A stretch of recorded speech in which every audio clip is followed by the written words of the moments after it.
bago na naman tayo gawang trapal.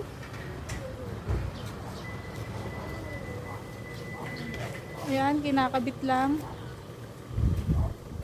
Kailangan mo ano, yung helper mo. Kasama lagi yan. So, ang ginagawa natin dito, ayan na nga, yung kaninang binanggit ko, nilagyan natin ng snap button. Kasi yung snap button na yan, for security din yan. At least magiging doble ang kanyang pagdikit dito, hindi lang basta sa velcro. So, ayan, request din yan ha, request din sa akin yan. So, kung ganyan ang gusto nyong addition, may additional din yan, syempre. So, ayan.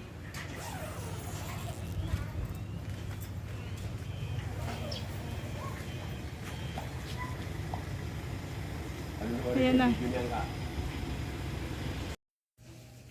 So, yun. Tapos na. Tapos na ang ating trapal.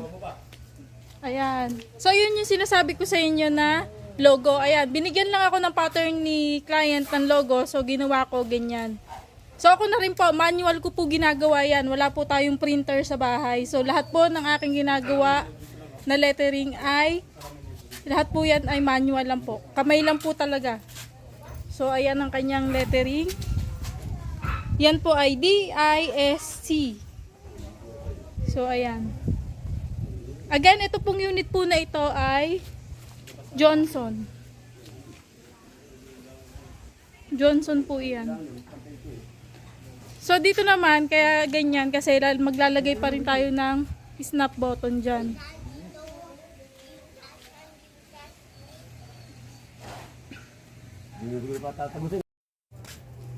Ayan, magandang araw mga kasamot-sari. May bago na naman tayong gawang trapal at ito po ay Johnson unit. Yan, iba siya. So ito, sa mapapansin nyo, tinatanggal namin yung bubong kasi iba yung pagkakagawa niya kasi. Ayan. At saka malapad yung kanyang pag pinagkakabitan ng cable tie. Hindi katulad sa kuda na lang, kahit hindi mo tanggalin ng bubong ng kuda, okay lang yan. Dito, tatanggalin talaga natin to. Tapos na. Yung bubong. So, ayan. Ganyan lang muna. Pag nagkakabit po sa mga nag-a-avail po sa akin ng trapal sa ibang lugar, ganito po muna ang gawin nyo. Ayan, ilaylay nyo lang po muna. Huwag nyo munang i-close. Kasi, isesentro pa yan. So, ayan. Yan po ay Johnson. Ito yung likod niya. So, nagpagawa si client ng, yan po ay logo, hindi yan lettering. So, nagawa din po ako niyan. May adjustment lang rin din po sa price. Finish mo na yan. So, yun. Tapos na. So, ito, Johnson e-bike. Ayan. Johnson e-bike. Diba? Ayan na, tapos na siya.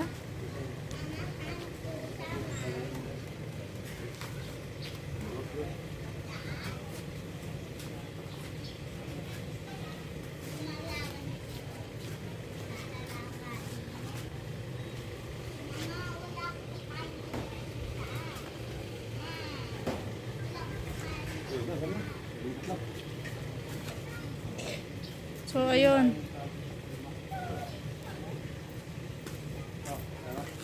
Tapos na. Okay. Ayan, tapos na. Secured na, tag-ulan. So, maraming salamat mga kasamot-sari. Ayan na, tapos na.